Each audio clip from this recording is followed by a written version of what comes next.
জলেতে ইচ্ছা করেই পড়ো আর ঠেলেই ফেলে দিক, কাপড় ভিজবেই। নিত্য ধ্যান করবে। কাঁচা মন কিনা, ধ্যান করতে করতে মন স্থির হয়ে যাবে। সর্বদা বিচার করবে।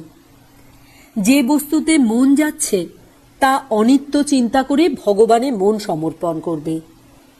একটি লোক মাছ ধরছিল, পাশে বাজনা বাজিয়ে বর যাচ্ছে, কিন্তু তার ফাতনার দিকেই দৃষ্টি।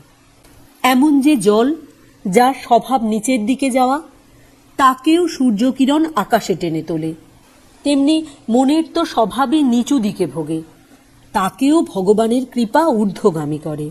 ব্রহ্ম সকল বস্তুতেই আছে। তবে কি জানো, সাধু পুরুষেরা সব আসেন মানুষকে পথ দেখাতে।